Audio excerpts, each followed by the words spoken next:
Kajian Kitab.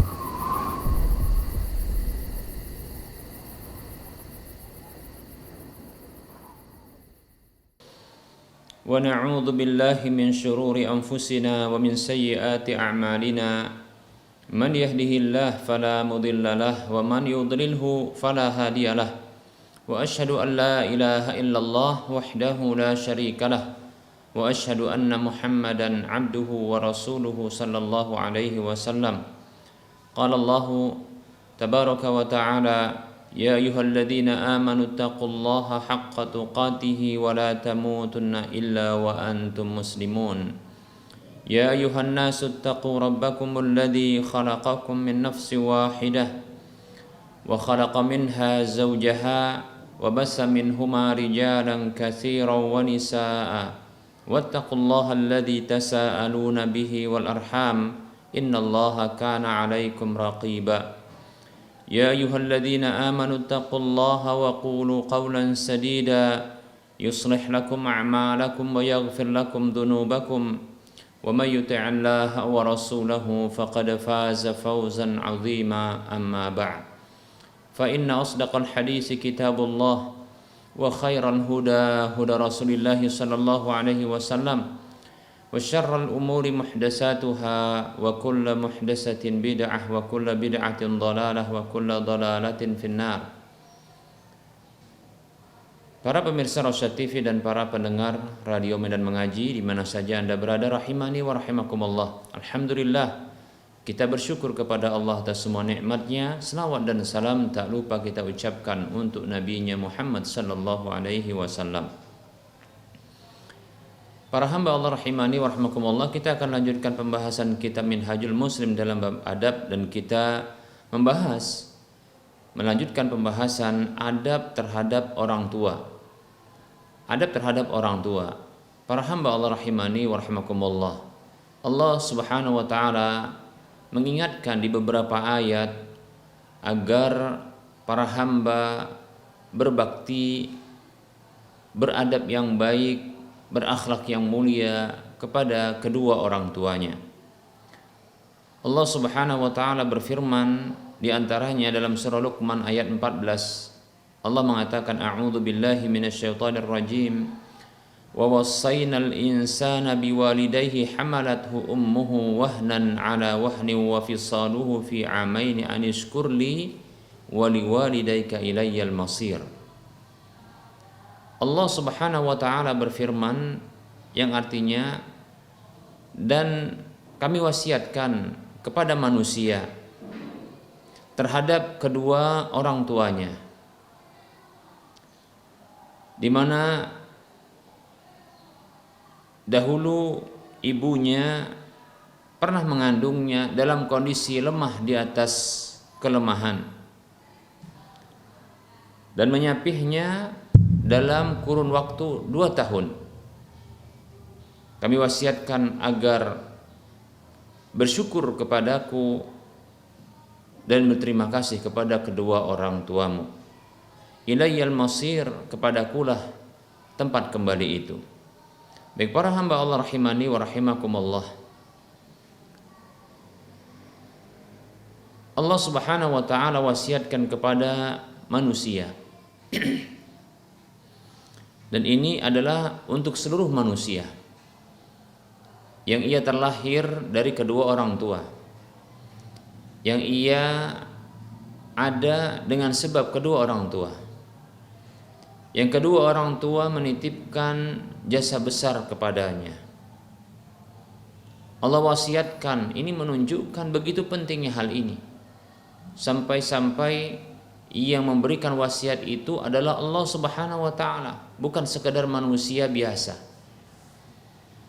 Bahkan bukan seorang nabi pula, bukan seorang raja, namun raja di raja, Allah Jalla wa Ala, penguasa jagat raya, pencipta alam semesta, sekaligus pengatur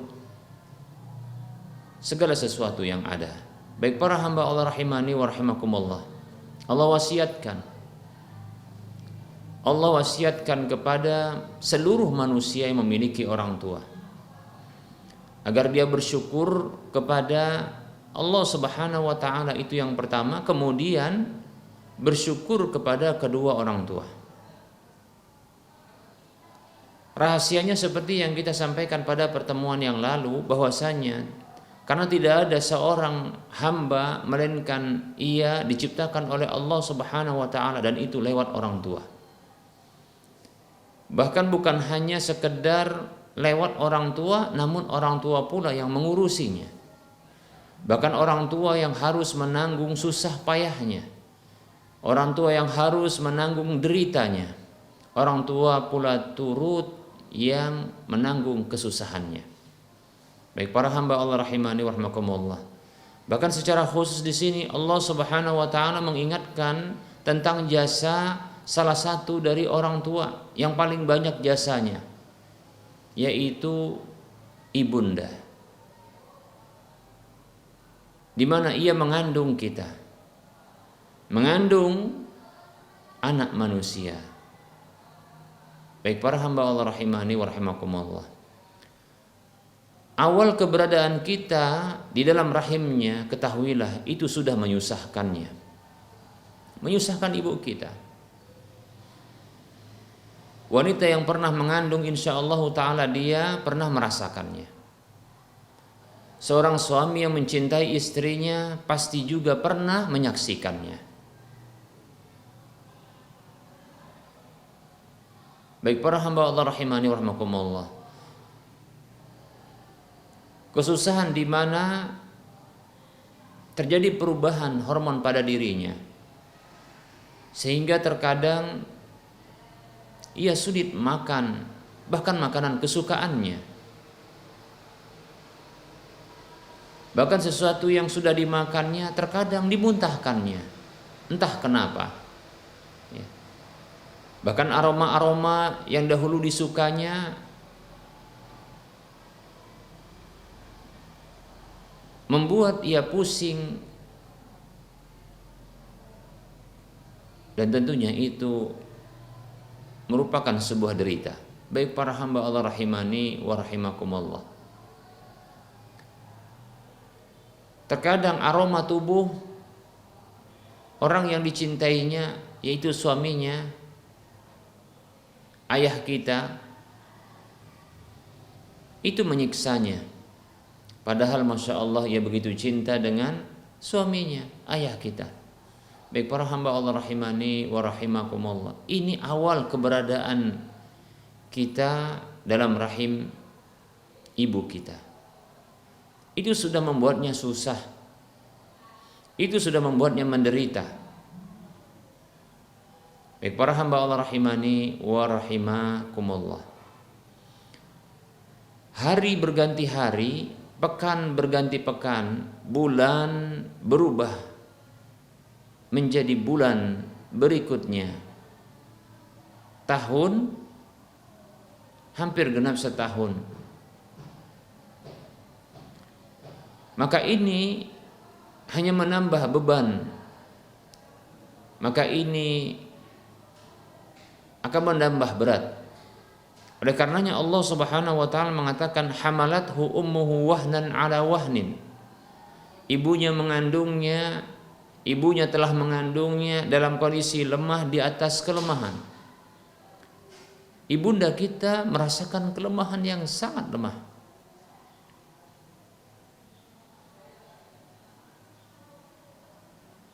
Baik para hamba Allah rahimani wa rahimakumullah. Betapa tidak, karena dia harus membawa beban kita, sekaligus membawa apa saja menjadi fasilitas untuk kehidupan kita, agar kita bisa bertahan hidup dalam perut atau rahim ibu kita. Perutnya membesar, yang dulu begitu indahnya barangkali dalam pandangan ayah kita, namun kehadiran kita telah merubah menjadi buruk rupa perutnya. Masya Allah.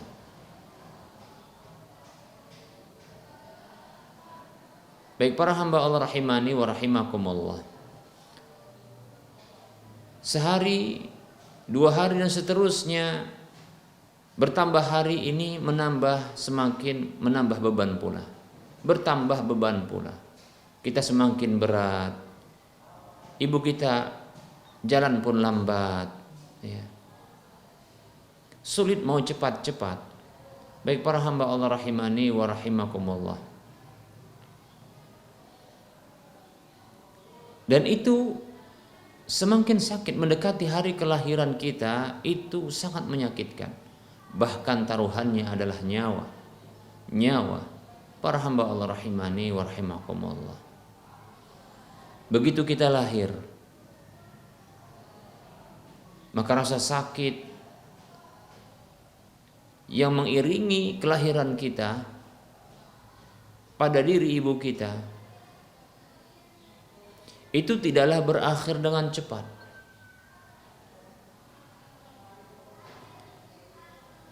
Ditambah lagi ibu kita direpotkan dan disusahkan dengan kehadiran kita karena harus merawat kita. Bahkan kita harus menyusui, kita harus disusuinya agar kita bisa bertahan hidup. Kita merepotkannya dengan tangisan kita ketika kita lapar, ketika kita haus, ya. Ketika kita mengeluarkan kotoran, tangisan kita itu memanggilnya untuk dia bertambah repot dalam kesehariannya. Baik para hamba Allah rahimani wa rahimakumullah, dan itu 2 tahun. 2 tahun menyapih selama 2 tahun, Masya Allah. Ini jasa ibu kita. Oleh karenanya Allah subhanahu wa ta'ala ingatkan agar kita bersyukur kepada Allah dan bersyukur kepada kedua orang tua. Karena Allah subhanahu wa ta'ala menjadikan kedua orang tua untuk mengurusi kita. Allah subhanahu wa ta'ala menghadirkan orang tua untuk mengasuh kita. Yang sangat mampu orang tua tersebut untuk meninggalkan kita.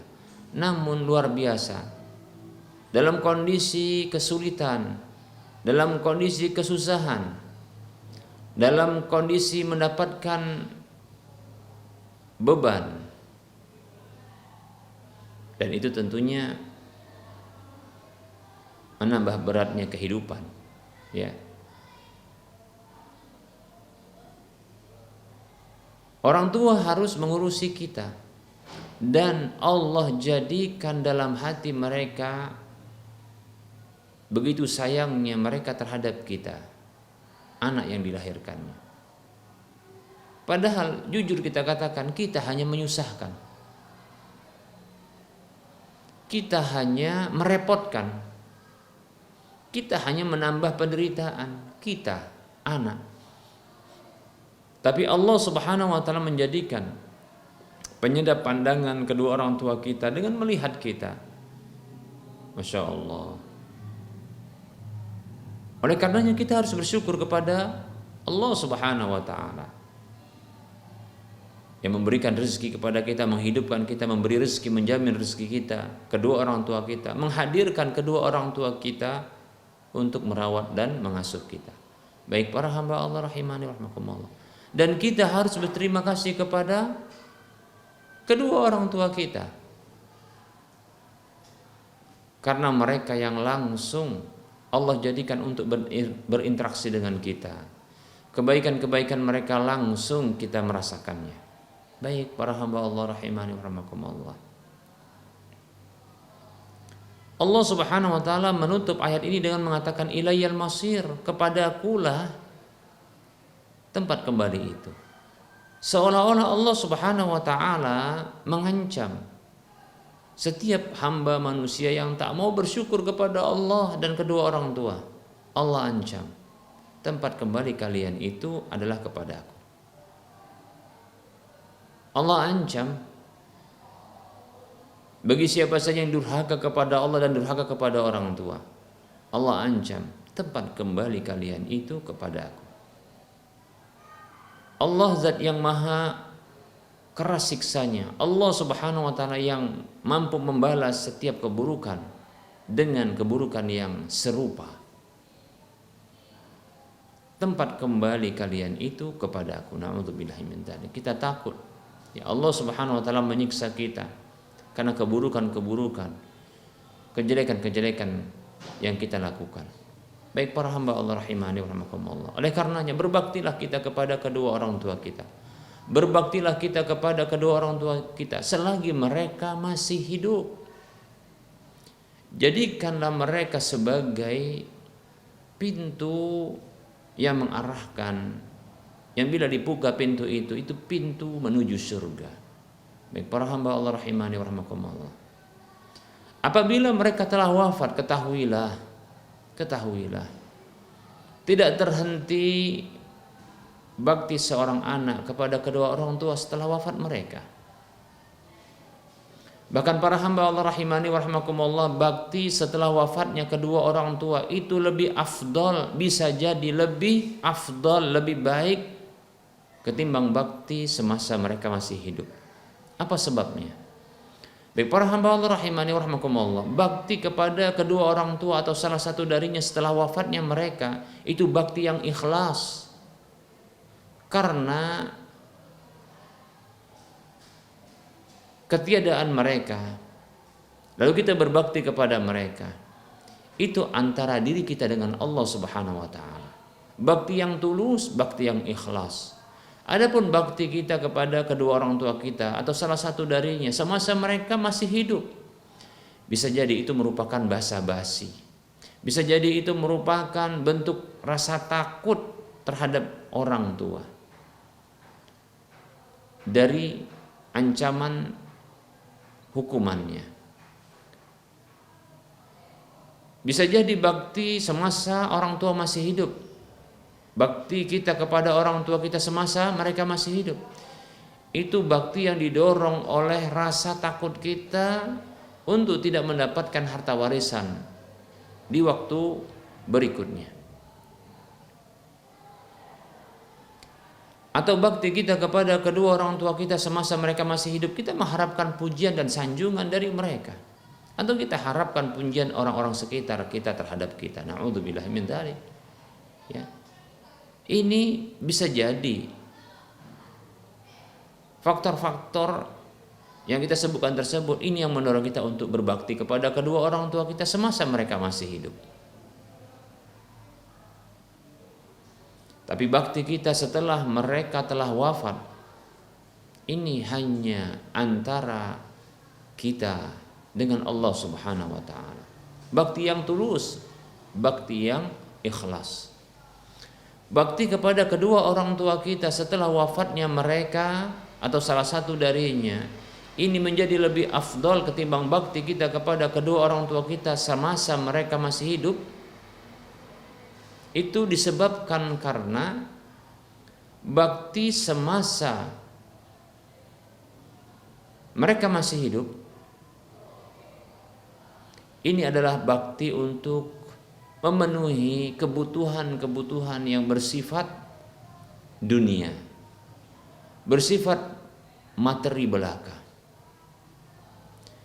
yang hanya akan habis itu di dunia. Akan tetapi bakti seorang anak setelah wafatnya kedua orang tuanya, ini bakti yang manfaatnya itu kembali kepada akhirat mereka yang kekal abadi selamanya. Ini sisi kedua atau poin kedua yang menyebabkan bakti kepada kedua orang tua kita setelah wafatnya mereka ini lebih afdal dan lebih utama. Berikutnya para hamba Allah rahimani wa rahimakumullah, bakti kepada kedua orang tua kita setelah wafatnya keduanya ini bisa jadi lebih afdal ketimbang bakti kita kepada orang tua kita semasa hidup mereka. Disebabkan semasa hidup mereka masih mampu untuk menambah bekal amal mereka. Mereka masih punya peluang untuk beramal. Namun setelah wafatnya mereka tidak mampu untuk beramal. Mereka diantaranya mengharapkan bakti dari anak-anak mereka. Baik para hamba Allah rahimani wa rahimakumullah, bagaimana bakti kepada kedua orang tua atau salah satu darinya setelah wafatnya mereka? Para hamba Allah rahimani wa rahimakumullah, kita berbakti kepada kedua orang tua kita setelah wafatnya mereka adalah dengan amal-amal soleh kita, dengan amal-amal soleh kita, dengan amal kebajikan dan amal kebaikan yang kita lakukan. Ketahuilah sesungguhnya amal soleh seorang anak, amal soleh seorang anak, amal kebaikan dan kebajikan seorang anak ini akan mengalir pahalanya kepada kedua orang tuanya tanpa mengurangi pahala sang anak tersebut ketika dia ikhlas dan tepat di dalam beramal. Ketika diterima oleh Allah Subhanahu wa taala amal solehnya, maka kedua orang tuanya mendapatkan otomatis pahala dari amal kesolehan sang anak tersebut tanpa mengurangi pahala sang anak itu. Mengapa demikian? Karena sesungguhnya setiap orang itu mendapatkan apa yang dia usahakan. Allah Subhanahu wa taala berfirman dalam surah An-Najm ayat 39, Allah mengatakan, A'udzu billahi minasyaitonir rajim, wa allaisa lil insani illa ma sa'a. Tidaklah manusia itu mendapatkan melainkan apa yang ia usahakan, dan anak itu merupakan hasil usaha terbaik manusia. Kata Nabi SAW dalam sebuah riwayat hadis yang diriwayatkan oleh Imam Ahmad dan yang lainnya, Nabi SAW bersabda, Inna auladakum min atyabi kasbikum. Sesungguhnya anak-anak kalian termasuk hasil usaha terbaik kalian.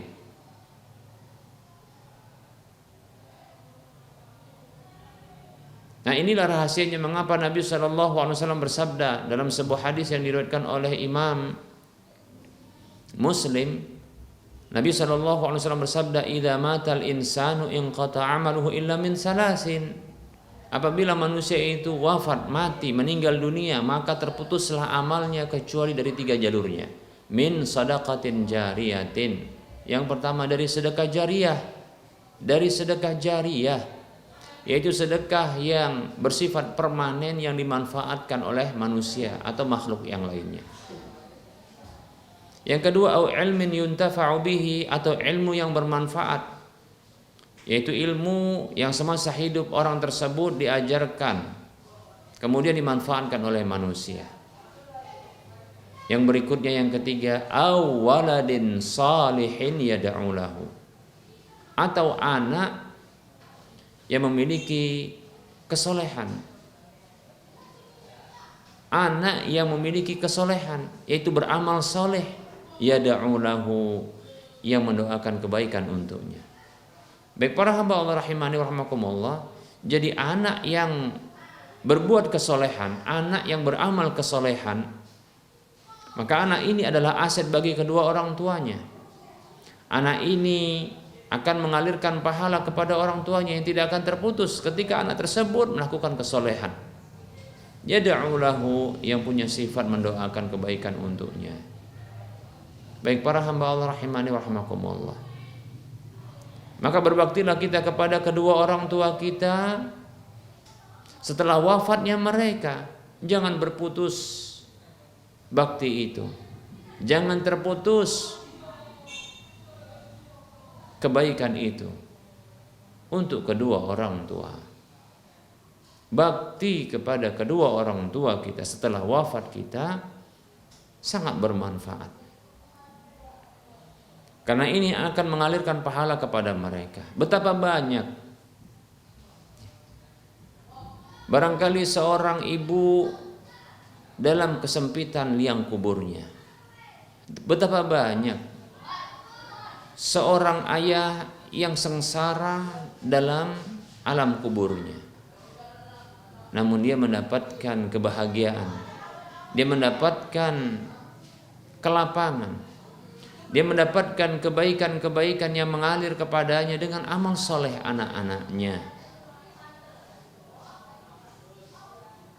Yang anak-anak itu beramal soleh setelah wafatnya. Baik para hamba Allah rahimani wa rahimakumullah, maka jadikanlah diri menjadi anak-anak yang soleh dan solehah. Berbuatlah kesolehan, berbuatlah kebajikan, beramallah kebaikan, beramallah ketaatan dan ketakwaan, karena sesungguhnya itu bisa menjadi kebaikan bagi orang tua kita, dan itu bentuk bakti kepada keduanya.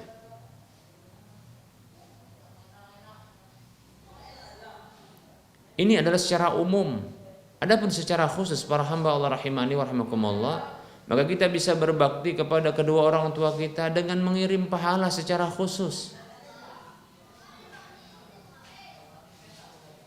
Seperti contohnya adalah permohonan ampun seorang anak untuk orang tua.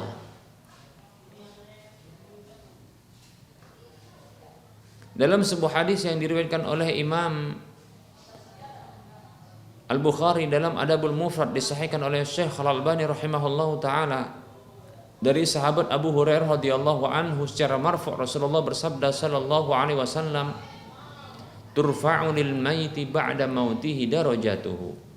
Diangkat derajat orang yang sudah wafat setelah kematiannya. Diangkat derajat orang yang telah wafat setelah wafatnya, setelah kematiannya. Faqala, lalu ia mengatakan, ay rabbi ma hadihi, wahai Rabbku, ini balasan atas amal apa? Ternyata dia bertanya untuk sebuah balasan dari amal yang dia tidak lakukan. Mengapa dia bertanya?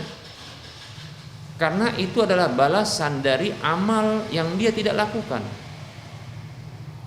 Karena sesungguhnya setiap hamba akan melihat balasan amal yang dilakukannya. Allah mengatakan, a'udzu billahi minasyaitonir rajim, faman ya'mal mithqala dzarratin khairan yarah. Maka siapa saja yang mengamalkan kebajikan, kebaikan walaupun sebesar biji zarrah, dia akan melihatnya. Ternyata dia mendapatkan dan melihat balasan amal sementara dia tidak melakukannya. Maka dia bertanya, ay rabbi mahadihi, wahai Rabbku, ini apa? Ini balasan amal apa? Maka dikatakan kepadanya, waladuka istaghfarolaka, anakmu mohon ampun untukmu. Ternyata ini amal anaknya, bukan amal dirinya. Betul. Makanya dia bertanya, ini ternyata amal anaknya, yaitu permohonan ampun seorang anak untuk orang tuanya. Ini ternyata dengan izin Allah Subhanahu wa taala mengangkat derajat orang tua. Dan ketahuilah, mengangkat derajat orang tua ini bisa jadi dari derajat dia disiksa menjadi derajat yang dia tidak disiksa. Masya Allah. Apakah kita tega melihat orang tua kita disiksa? Dalam kehidupan dunia saja dia tersiksa, dia disiksa oleh manusia yang lain. Tidakkah kita menghentikannya? Tentu kita akan menghentikannya dengan sekuat tenaga, dengan semampu kita. Bahkan terkadang bisa jadi kita menggadaikan nyawa kita untuk terbebasnya orang tua dari siksaannya. Itu di dunia. Masya Allah, di akhirat para hamba Allah rahimani wa rahimakumullah, hanya dengan permohonan ampun yang begitu ringan, tanpa biaya, tak perlu biaya, tidak ada biaya. Cukup kita mengucapkan Allahumma gfirli wali walidayya, ya Allah ampuni aku dan ampuni kedua orang tuaku. Permohonan ampun untuk orang tua ini ternyata mengangkat derajatnya, yang bisa jadi dari derajat dia disiksa menjadi tidak disiksa. Masya Allah. Dan andaikan orang tua kita itu bukanlah termasuk orang yang sengsara, dan itu yang kita harapkan, yang dia tidak disiksa oleh Allah Subhanahu wa taala karena ternyata amal kebajikannya lebih berat ketimbang amal keburukannya.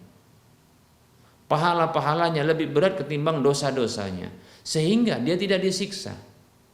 Ketahuilah, permohonan ampun seorang anak untuk orang tuanya itu bisa mengangkat derajatnya. Dari satu derajat dia mendapatkan nikmat kepada derajat berikutnya di nikmat yang paling tinggi setelahnya.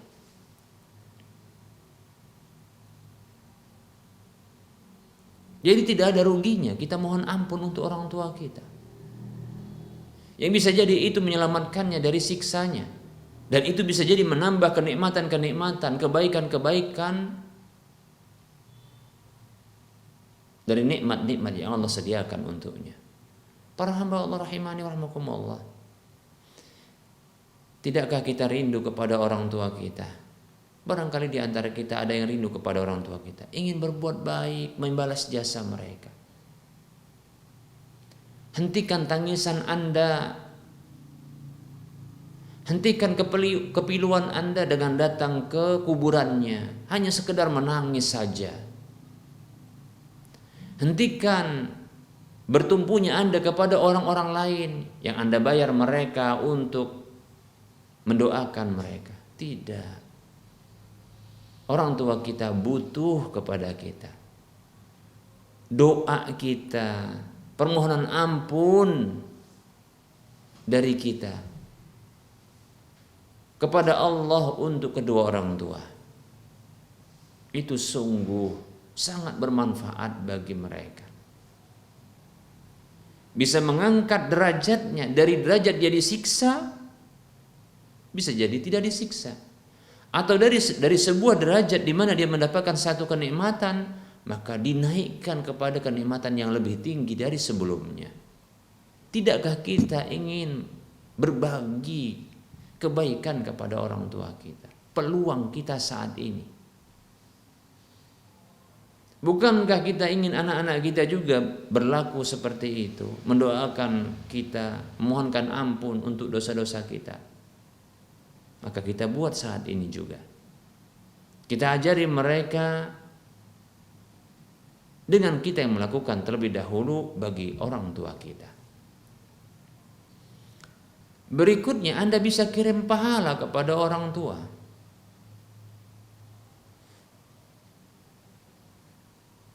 Bagi Anda mungkin sedikit harta, tapi bagi mereka bisa jadi sangat berguna, bermanfaat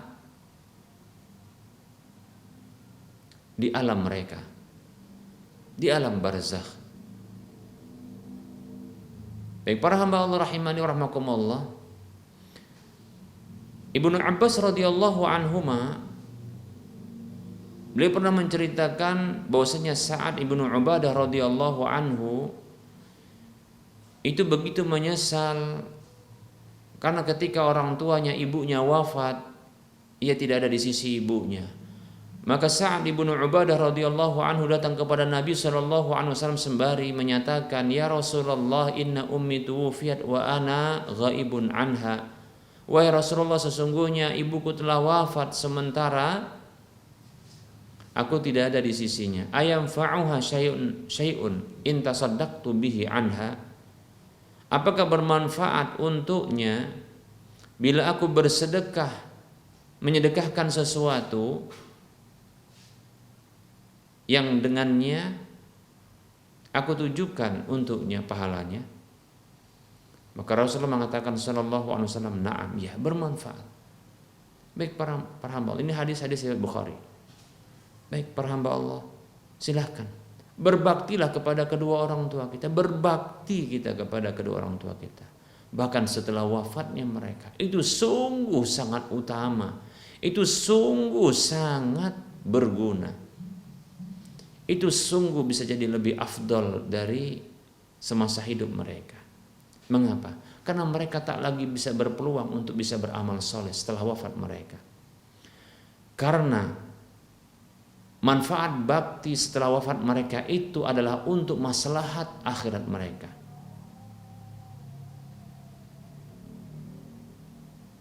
Baik para hamba Allah rahimani wa rahmakumullah. Karena sesungguhnya bakti kepada orang tua setelah wafat mereka ini bakti yang tulus dan ikhlas. Baik para hamba Allah rahimani wa rahmakumullah, tidakkah kita ingin anak-anak kita kelak pun berlaku demikian? Al-jaza min jinsil amal, balasan itu termasuk dari jenis amalnya.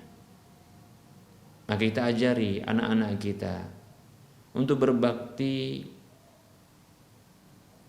setelah wafatnya kedua orang tuanya, dengan kita memulai dari diri kita untuk orang tua kita.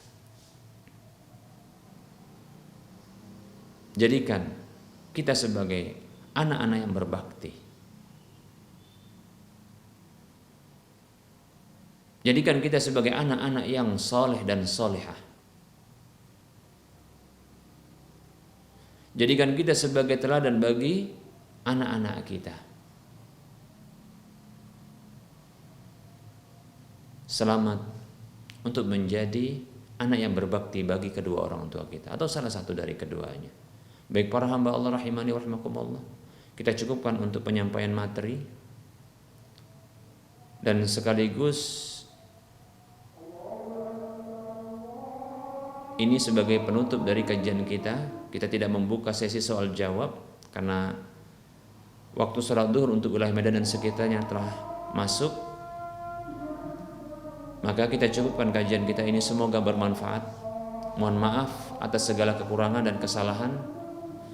Kebenaran itu datang dari Allah Subhanahu wa taala, maka ambillah.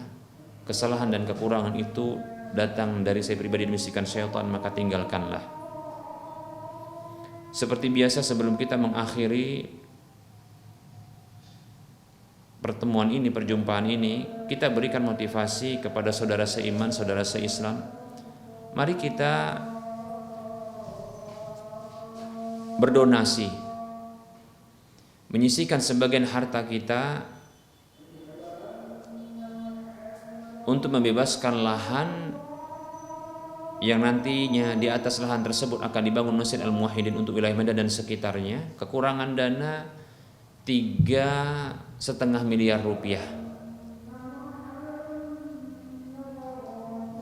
Miliki aset akhirat yang minimal pahalanya, balasannya 700 kali lipatnya dari apa yang telah kita keluarkan dari harta kita.